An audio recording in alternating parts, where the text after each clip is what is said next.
ঝান্ডা ধরে লড়েছেন, আপনাদের দলকে আপনাদের সঙ্গে সুবিচার করেছে। মুর্শিদাবাদ জেলার প্রার্থীকে হুমায়ুন কবির, তাকে দাঁড় করিয়েছে কে? অধীর চৌধুরী। অর্থাৎ রাজনীতিতে যার নীতি নেই, আদর্শ নেই, তিনি এই নির্বাচনে আবার এমপি হতে চাইছেন। তার বক্তৃতা আপনারা শুনেছেন, তিনি গাঁগঞ্জে মাঠে নেই, 20টার বেশি লোক হচ্ছে না। আজকে গোটা জেলা কুড়িয়ে বাড়িয়ে 700 লোক নিয়েছে, নমিনেশন করেছে। আর আমরা বহরমপুর শহরে সেদিন 15,000 লোক নিয়ে নমিনেশন ফাইল করতে গেছি। গাঁগঞ্জের কোথাও নেই। তিনি সারাক্ষণ তৃণমূল কংগ্রেসকে বিরোধিতা করছেন, বলছে নীলু আড্ড তৃণমূলে যাওয়ার পরে নাকি দুর্নীতিগ্রস্ত হয়ে গেছে। উনার সঙ্গে যতদিন 23 বছর ছিলেন, ভদ্রলোক ছিলেন। তিনি কি বলছেন বহরমপুরের গ্রামের মানুষকে? বলছে তোমাদের পঞ্চায়েতে তৃণমূল ভোট দিতে দেয়নি, তোমরা তৃণমূলকে এবারে শিক্ষা দাও। আমি বন্ধু জিজ্ঞেস করেন, পা ধরে আপনি কংগ্রেসে যুক্ত হলেন। নুরুল ইসলাম চৌধুরী, আব্দুল সাত্তারের মতো ভদ্রলোক যতদিন কংগ্রেসে ছিল ওকে ঢুকতে দেয়নি। ওরা নেতৃত্ব থেকে সরে যাওয়ার পরে এলো, এসেই বহরমপুরের চেয়ারম্যান, সৎ মানুষ, বিশিষ্ট আইনজীবী শঙ্কর দাস পাল, তার পিছনে লাগলো। এমএলএ মায়ারানী পালকে গোছ প্রার্থী দিয়ে হারালো। রাজাবাবু অতীশ সিনহা রাজ্যের মন্ত্রী ছিলেন, তাকে রাজনীতি থেকে সরিয়ে দিল। আপনার মুখে বিশ্বাসঘাতকতার সার্টিফিকেট নিতে হবে? 29 বছর সংসার করলো অর্পিতা চৌধুরীর সঙ্গে। আমার মা, দিদি, বোন, আমরা যারা হিন্দু, আমরা সমস্ত মহিলাকে দেবী দুর্গার সমান মনে করি। মুসলিমরা মহিলাদেরকে সম্মান করে, তাদের হাদিস কোরআনে সে কথা বলে গেছে বারে বারে।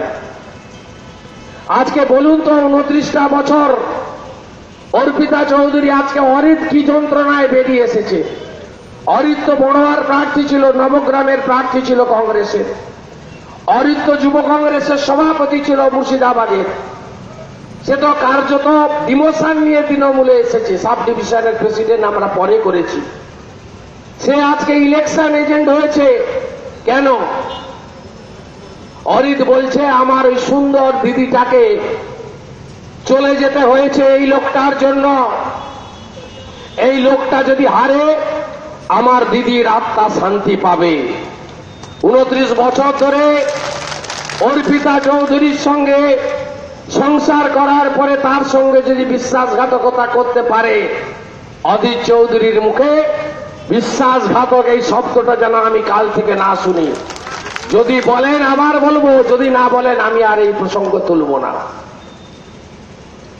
আপনাদের আমি বলবো, 20 বছর 65 কোটি টাকা পেয়েছে এমপি ল্যাডে। 20 বছর, আমি 7 বছর এমপি ছিলাম। 2009 সাল পর্যন্ত 2 কোটি ইয়ারে, 10 থেকে 19 সাল 5 কোটি ইয়ারে। আপনি বলুন কি করেছেন তিনি? আগে কি বলতো? আগে বলতো সিপিএম এর সরকার আমাকে কাজ করতে দেয় না। এখন কি বলে? এই মমতা ব্যানার্জির সরকার আমাকে কাজ করতে দেয় না। আর এই নির্বাচনটা তো মোদি থাকবে না, যাবে তার নির্বাচন। মমতা ব্যানার্জি তো থাকবে, তার নির্বাচন তো নয়। 21 সালে আমি মন্ত্রী, আমাদের ভোট। তাহলে মমতা ব্যানার্জি যদি মুখ্যমন্ত্রী থাকবেন, তাহলে আপনারা অধীর বাবুর মায়া কান্না, আমাকে উন্নয়ন করতে দেয় না।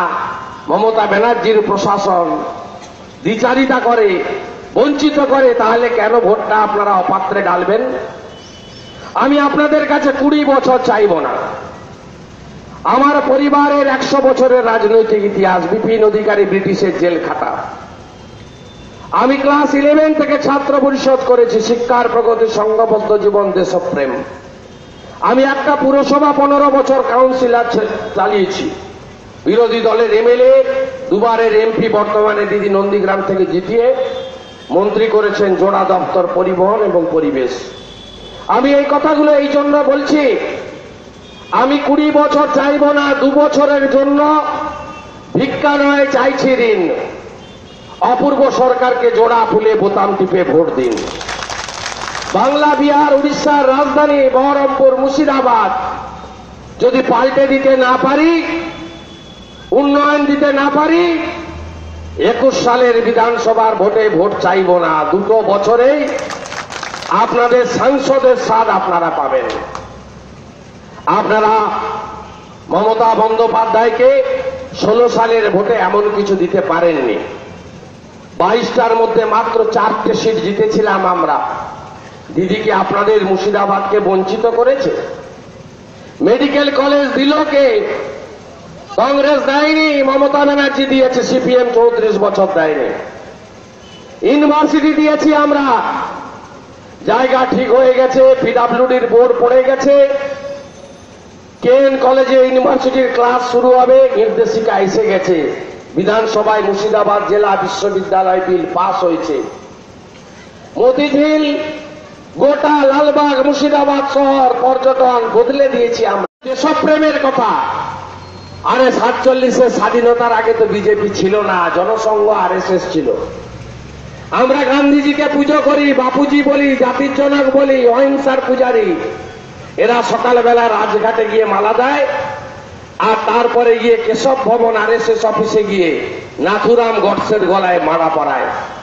আরএসএস এর প্রতিষ্ঠাতা সাভারকার চিঠি লিখেছিলেন ব্রিটিশকে, জেল থেকে মুক্তি দাও, তোমাদের গুপ্তচরের কাজ করব। স্বাধীনতা আন্দোলনে ভারতীয় জনতা পার্টি ছিল না, তাদের মুখে দেশপ্রেমের কথা মানায় না। আর হিন্দুত্ব